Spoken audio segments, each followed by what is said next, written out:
आज की कहानी अमीर बहू गरीब सास। रेखा जी अभी अभी अपने पति मुकुल जी के लिए कॉफी बनाकर किचन से निकली ही थी कि सामने से लता को आता देखकर उनका पारा चढ़ गया। जब सारा काम हमें ही करना है तो तुम्हारा क्या काम है? या तुम्हें पता नहीं है कि हमें सुबह उठते ही कॉफी पीने की आदत है। माँ जी मैं आ ही रही थी, लेकिन रवि को जल्दी ऑफिस जाना था। उनके कपड़े प्रेस करने में टाइम लग गया। बस हर बात में बहाना पहले ही तैयार रहता है। लता को शादी करके आए अभी केवल 4 महीने ही हुए थे। यहाँ आकर उसे ऐसा लगने लगा था जैसे किसी जेल में आ गई है। उसे कहीं जाना हो तो परमिशन लेनी पड़ती थी। कोई गलती हो जाए तो पनिशमेंट मिलता था। सास ससुर और पति तीनों ही एक सुर में उसका विरोध करते थे। कभी कभी तो मन करता कि यहाँ से भागकर अपने पापा के घर चली जाए, लेकिन पापा हार्ट पेशेंट हैं।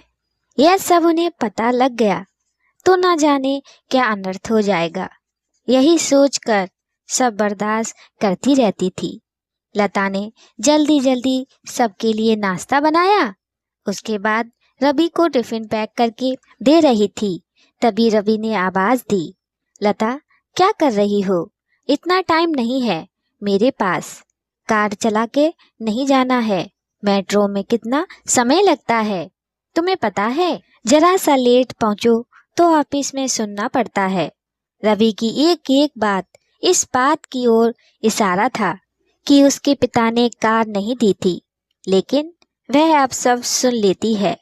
पिता को कैसे बताए कि जिन्हें आपने उसका जीवन साथी चुना था वह पैसों का लालची है। एक दिन शाम को रवि घर आया तो उसने अपने पापा से बात की। अब मुझसे नौकरी नहीं होती। वो आपके पुराने दोस्त शर्मा जी मोटर पार्ट बनाते हैं। मैं चाहता हूँ कि उसकी सप्लाई शुरू करूँ, लेकिन बेटा उसके लिए तो कम से कम 10 लाख रुपए चाहिए होंगे। वो कहाँ से आएंगे? वही सोच रहा हूँ। तभी लता चाय बनाकर लाती है। लता तुम अपने पापा से कुछ पैसे उधार ला सकती हो? लता का सब्र जवाब दे चुका था। रोज रोज के तानों से दुखी होकर उसने जवाब दिया, रवि मेरे पिता के भरोसे मत रहना। उन्होंने मेरी शादी करके अपना फर्ज पूरा कर दिया। अगर आपको नौकरी करने में दिक्कत है तो मुझे जॉब करने दो, दोनों मिलकर कमाएंगे। यह सुनकर रवि का पारा चढ़ गया। क्या बकवास कर रही हो? ज्यादा जुबान चलने लगी है। रवि मैं बहुत बर्दाश्त कर चुकी हूँ, इसलिए मैंने जॉब करने का फैसला किया है। नहीं, हमारे घर में यह सब नहीं होता। तुम्हें जॉब करनी है तो अपने घर चली जाओ। मुझे पता था आप यही कहेंगे। मैंने वकील से बात कर ली है। मैं जल्द ही तलाक ले लूंगी। यह सुनकर रवि और उसके पिता के हाथ पांव फूल गए। तभी रेखा जी वहां आ गई। देख लिया बहू को सिर चढ़ाने का नतीजा। निकाल दे इसको घर से बाहर। ठीक है, मैं पुलिस को फोन कर देती हूँ। आप मेरा सारा सामान और दहेज वापस कर दीजिए। साथ ही हर महीने अपने पति की कमाई का आधा हिस्सा मैं कोर्ट से ले लूंगी। इस मकान में भी मेरा हिस्सा है। आधा मकान मेरे नाम कर दीजिए। सुनो ये क्या कह रही है? बेटी ऐसी बातें क्यों कर रही है? आज के बाद हम तुझसे कभी कुछ नहीं कहेंगे। तू अपने कमरे में जा। नहीं पापा जी, बहुत बर्दाश्त कर चुकी मैं। अब मुझसे ये दिन भर के ताने बर्दाश्त नहीं होते।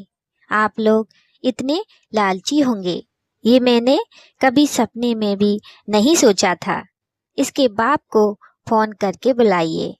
इसके मुंह लगने से अच्छा है उनसे डायरेक्ट बात करते हैं। माँ जी मेरे पिता हार्ट पेशेंट हैं।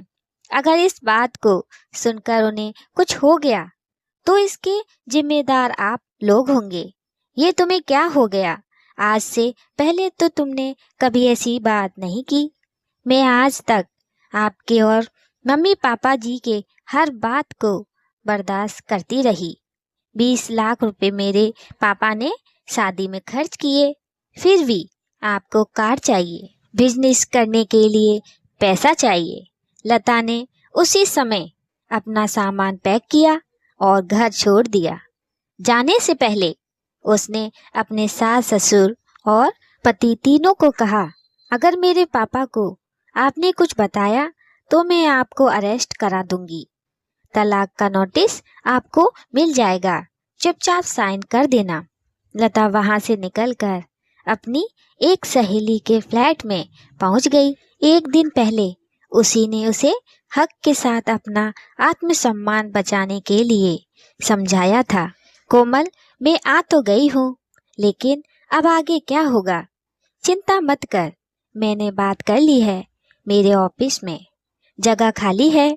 कल से तू जॉब करेगी और मेरे साथ रहेगी।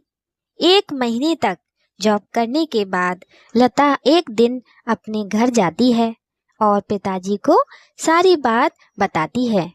उसकी बात सुनकर उसके पिता कहते हैं, बेटा, मुझे तूने क्यों नहीं बताया? पापा, आपने मेरे लिए बहुत कुछ किया है। अब मैं आपको परेशान करना नहीं चाहती थी। बेटी, मैं इतना कमजोर नहीं हूँ, तू चिंता मत कर, घर आ जा। नहीं पापा, मुझे कुछ समय दीजिए, अपने पैरों पर खड़ा होने दीजिए, अपनी एक पहचान बनाने दीजिए। कुछ ही महीने केस चलने के बाद रवि और लता का तलाक हो गया।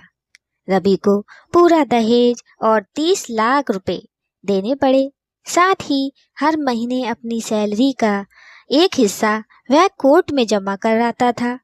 दोस्तों, कहानी कैसी लगी कमेंट में बताइएगा। लाइक सब्सक्राइब शेयर भी कीजिएगा हमारी अगली कहानी के लिए। जय श्री राधे।